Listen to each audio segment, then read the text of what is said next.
Bom, pessoal, até para não ficar muito extensa a live, tá certo? E como já deu o horário, eu vou dar início, até porque eu não vou tomar muito tempo de vocês, são rápidas considerações que eu pretendo fazer.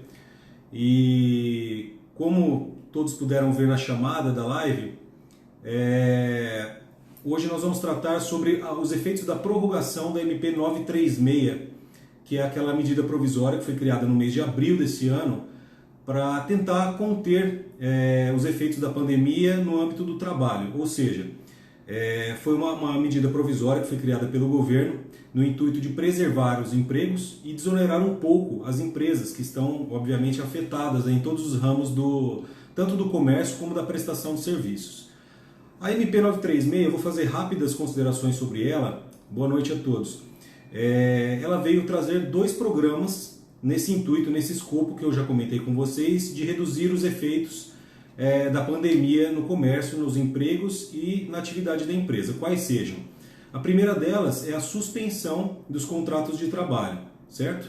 É onde o contrato fica suspenso e o funcionário vai receber do Estado ao invés da própria empresa, do empregador dele. O segundo plano é a redução da carga horária e, consequentemente, a redução do salário dos empregados, correto? Então, essa medida provisória ela foi editada em abril, no primeiro momento. Tá? No mês de julho, ela foi convertida em lei, a Lei 14.020, de 2020. E agora ela foi convertida, agora foi editado um novo decreto no dia 24 de agosto, decreto 10.470, que prorroga por mais um período, por mais 60 dias para ser específico, esses benefícios da redução da jornada de trabalho, bem como a suspensão do contrato de trabalho. Por que ele vem sendo objeto de cíclicos decretos estendendo os efeitos? Justamente porque a pandemia ela não deixou de existir, pelo contrário, ela está aí e tem causado toda sorte de prejuízo para todos os setores. A economia está extremamente afetada, não só no âmbito do país, é claro, mas no âmbito mundial, né? Então o governo está se mobilizando justamente para estender os efeitos desse plano, que já é considerado, dentre todas as medidas tomadas pelo governo, o plano que deu mais certo, que mais auxiliou na contenção da crise econômica, né? Justamente porque consegue segurar a quebra das empresas, a perda dos empregos, né? Então, ela foi prorrogada então agora por esse decreto 10.470. Ele foi estendido por mais 60 dias. A princípio, só para retomar, a MP 936 ela previu um prazo inicial de 90 dias para a redução da jornada de trabalho e do salário e 60 dias apenas para a suspensão dos contratos. Posteriormente, em julho, houve um decreto que estendeu, né, por mais 60 dias esses prazos, né, totalizando 120 dias de suspensão ou redução de carga de jornada de trabalho. E agora, mês passado, saiu um novo decreto estendendo por mais 60 dias, totalizando então um período total de suspensão ou de redução de carga horária e salário de até 180 dias. Tá? Então, pessoal, esse foi o objeto do decreto 10.470, estender os efeitos da prorrogação, da suspensão do contrato de trabalho. Tá? Muitas empresas estão ainda no curso de suspensões e de reduções. Né? Muitas empresas não estão ainda com a atividade 100% restabelecida, então esse plano vem sendo muito benéfico.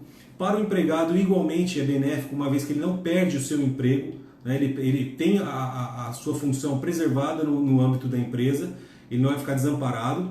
Além do que, aqueles funcionários que estiverem nesse rol de beneficiários da suspensão ou da redução têm uma estabilidade no emprego, não só pelo período em que ele está afastado com a jornada reduzida, mas por igual período posterior. Ou seja, se você, que é empregado, está ou permanecer 180 dias afastado, você vai ter 360 dias de estabilidade. Por quê? Porque você não pode ser mandado embora no curso do benefício, nem por um período igual posteriormente à cessação do benefício. Tá certo, pessoal? Eu gostaria até de fazer um pedido para vocês que estão assistindo. Se houver alguma dúvida que eu possa querer esclarecer para vocês, né, eu gostaria de expor isso aí. Vocês estão livres para fazer perguntas, inclusive até deve ter uma pergunta aqui já. Deixa eu dar uma olhada. Ah, sim. Ó, uma pessoa fez uma pergunta se existe um prazo para ser comunicado ao funcionário esse benefício. Eu sou empregador, eu quero eu preciso que o meu funcionário seja afastado, tenha o contrato suspenso ou eu vou reduzir a jornada dele. Qual o período que eu tenho para fazer isso? Bom, você empregador tem até 2 dias, você tem que avisar o seu funcionário com pelo menos 2 dias de antecedência. Caso contrário, esse acordo vai ser reputado nulo, tá? Ele não teria validade jurídica. Então você, empregador, tem a obrigação de avisar o seu empregado com até 2 dias de antecedência a sua pretensão de afastá-lo, né, pela suspensão, ou se você vai reduzir a jornada dele, tá? Lembrando que a redução da jornada, pessoal, ela tem percentuais fixos em lei, quais sejam 25%, 50% e 70%, tá bom? Esses percentuais são taxativos, né? E eles só podem ser negociados nesses percentuais. Doutora Amanda fez uma pergunta bastante pertinente aqui, pelo que eu posso ver. O 13º salário de quem ficar suspenso ou tiver a carga reduzida, como que ele vai ficar? Doutora Amanda, primeiramente, muito obrigado por estar participando, tá bom? Respondendo objetivamente sua pergunta, o 13º, ele pode sim ser afetado nesses benefícios. Por quê? Aquele funcionário que está suspenso, que vai ficar sem trabalhar pelo benefício da MP 936, para todos os efeitos, o contrato de trabalho dele está literalmente suspenso. E como ele está suspenso, ele não faz jus ao 13º deste período. Vamos supor então que você está suspensa por 30 dias, doutora Amanda. Esses 30 dias eles não vão integrar a sua base de 13º no fim do ano, ele vai ser detraído. Então, se você trabalhar o ano todo e tiver os 30 dias de suspensão, você vai fazer jus a 11/12 de 13º, certo? E mesmo na redução da carga horária, da jornada de trabalho. Se você acabar na redução no fim do mês trabalhando menos do que 15 dias, este mês vai ser detraído do seu acerto de 13º ao fim do ano, correto? Agora, se você acabar trabalhando 15 dias ou mais durante o ano todo, não vai afetar em absolutamente nada, tá bom?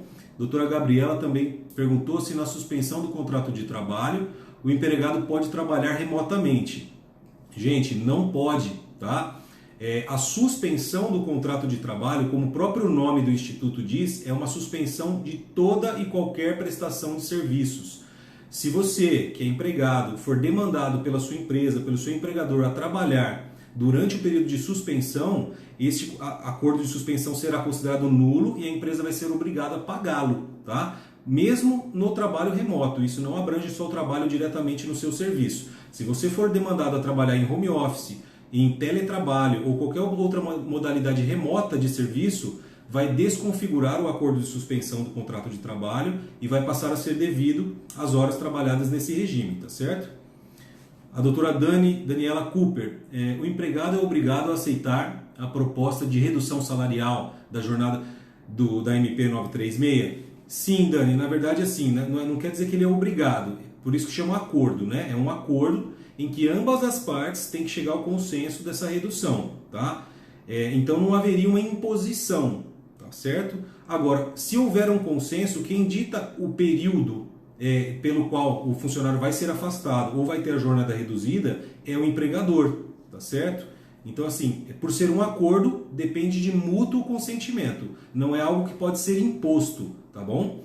Agora, por outro lado, também deve ser considerado o seguinte: se a empresa toda, por ser alvo de um fechamento total das atividades, como ocorreu com muitos setores, né, principalmente aqueles que envolvem contato direto entre as pessoas, como os cinemas, né, como os shows, se essa empresa encerrar completamente as atividades durante um determinado período, aí não seria uma opção do funcionário aceitar ou não. Ou ele seria demitido ou ele aceitaria esse acordo, né? Então não seria nada benéfico não haver uma aceitação. Mas via de regra, respondendo objetivamente sua dúvida, tem que ter o acordo sim, tá certo? Doutora Daniela, muito obrigado, grande parceira nossa, muito obrigado pelas felicitações. Então, gente, eu não vou entrar em grandes digressões aqui sobre o que é a redução ou a suspensão do contrato de trabalho. Isso já caiu no conhecimento geral do público, muito embora nós da Cooper Advocacia permaneçamos à total disposição de vocês para sanar qualquer dúvida sobre este ou qualquer outro tema trabalhista ou mesmo de outras áreas do direito, né? Hoje realmente eu vim para fazer breves considerações acerca da prorrogação desses institutos da suspensão e da redução da carga horária e do salário, tá bom, pessoal? Então eu vou abrir mais uma vez espaço para qualquer dúvida que vocês tiverem, né? Frisando que nós temos até dia 31/12/2020 em que essas normas estarão em vigência, tá bom? Da redução da carga horária e do salário, bem como da suspensão. O governo postergou até dia 31/12, né?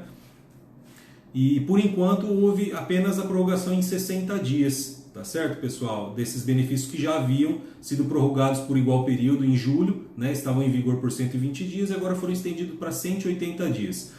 Né? Se cabe a mim, na visão o mais neutra possível, opinar sobre isso, eu vejo com muito bons olhos, porque são medidas que até agora deram muito certo no sentido de preservar empregos, né? De desonerar as empresas que estão muito afetadas também, o empregador que viu o fluxo de caixa cair drasticamente por conta da pandemia e teve um alento do governo, né? Que muitas vezes, infelizmente, no nosso país nós não vemos, mas com essas medidas realmente nós pudemos ver alguma atuação efetiva do Estado, né? Na iniciativa privada, né? E preservando empregos, que é a base de tudo, da economia do país, né? E do mundo. Tá bom, pessoal?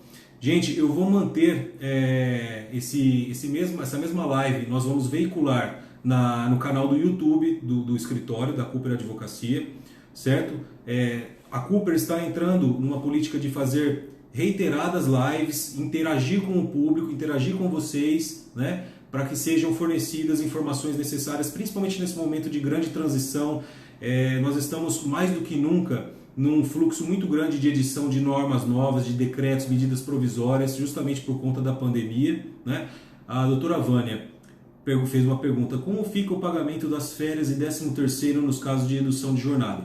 Doutora Vânia, reiterando o que eu esclareci para a doutora Amanda, em pergunta análoga que você acabou de fazer, tanto as férias como o 13º vai depender se o empregado trabalhou 15 dias ou mais durante todos os meses do ano. Tá? O que eu quero dizer com isso? O funcionário que por conta da suspensão ou da redução de jornada acabar trabalhando menos do que 15 dias em quaisquer meses do ano de 2020, vai sim ter afetado a remuneração das férias e do 13º. Por quê? Porque justamente o contrato desse funcionário estará suspenso para todos os efeitos. E como suspenso está, ele não gera efeitos e obrigações de pagamento.